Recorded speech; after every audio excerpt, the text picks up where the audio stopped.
Hi everyone, I hope y'all are doing okay, and I appreciate you watching today's video. So as you can tell, we're out on the water today, having a pretty good day so far. So we've just got after a huge cold front right here at the beginning of April. So came out today, wanted to see what I could kind of put together.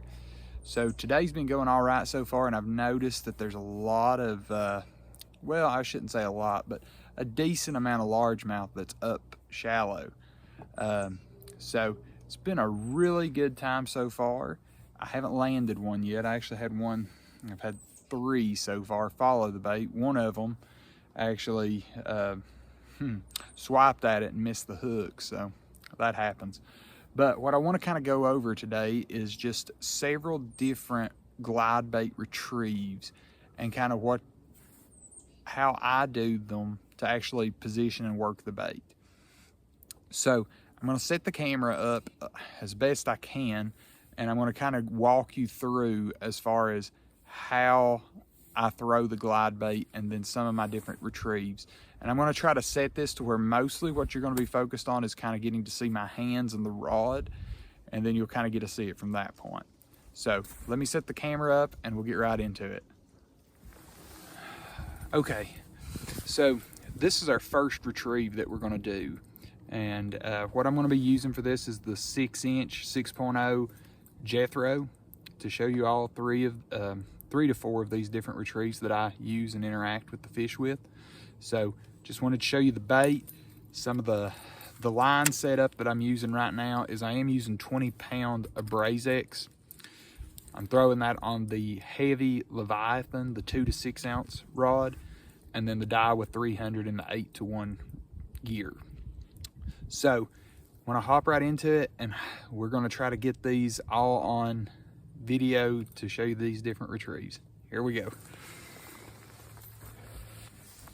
This first retrieve is gonna be specific to pre-spawn and while that water is still cool. What you're wanting to do is just do nice, easy little rotations with your reel and just kind of bring the bait back in. You can interact, real quick little quarter turns to kind of get that bait to dart and chop really quickly in the water. But once again, you're just kind of going to slow row that bait in. And then intermittently give it a little chop here and there. And if your glide bait is properly tuned, you should be able to chop that bait or, do your quick quarter turns with the reel handle and the bait remain upright.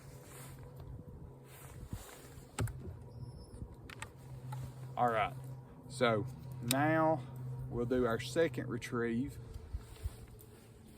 And this is the one that is really popular during like the shad spawn, and when the bass are really aggressive, and that is going to be more of a constant quarter chop going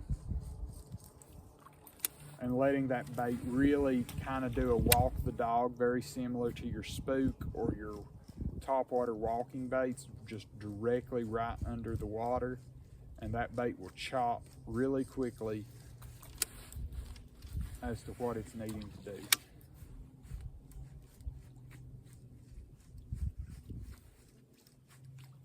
So as you can tell, I use my reel for most of the action with a glide bait. I rarely use the rod a lot.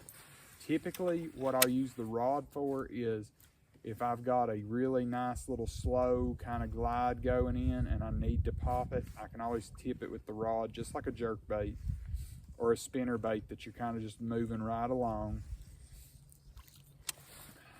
So now, those are my 2 most commonly used glides. Now you can do this, just a solid swim, but for me personally, I don't prefer that. I actually prefer imparting most of the action with the reel.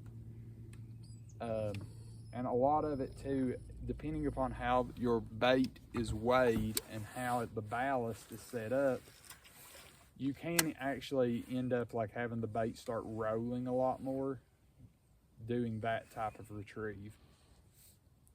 But those are the two major retrieves that I use.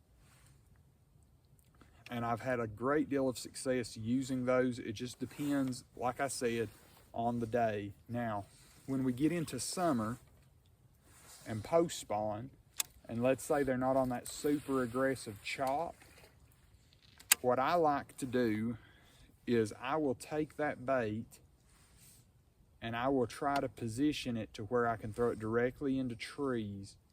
And what I will do is I will do quarter turns and make that bait swipe about 8 to anywhere from 1 to 2 feet on either side over top of those trees, drawing those big fish out of the tree tops. And the way that you do that is, once again, using the reel, and you'll just do these long swipes and let that bait really get gliding over left and right.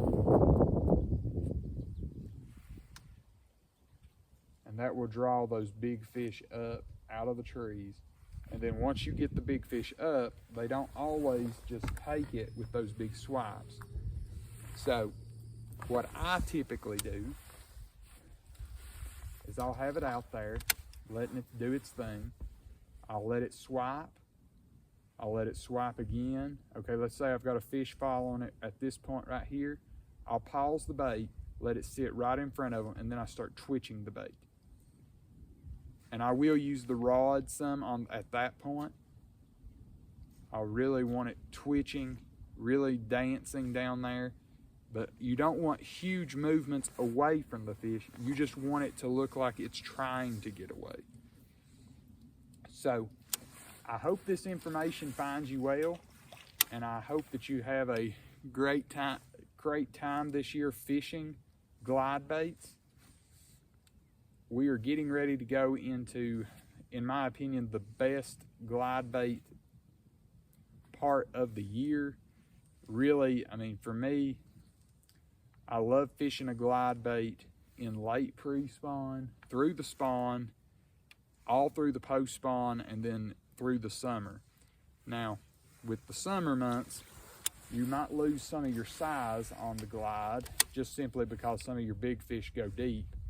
But you can still have a ton of fun throwing a glide, especially if you end up chopping it a lot and things like that, to be able to really have some fun with that glide bait. But if you have any interest over the Perkins Custom Swim Bait glide baits, feel free to send me an email, shoot me an instant message on Facebook or on Instagram. Be more than happy to talk to you about the baits, and we can get you hooked up with one. But I really appreciate everyone taking some time to watch today's video on just different glide bait retrieves that I typically do as we kind of go throughout the season. You'll get to see a lot of these kind of retrieves put into action the closer and more we get into the late pre-spawn spawn, then getting into the post-spawn when it really gets fun throwing these. But hope everyone has a great day, and I'll see you in the next video.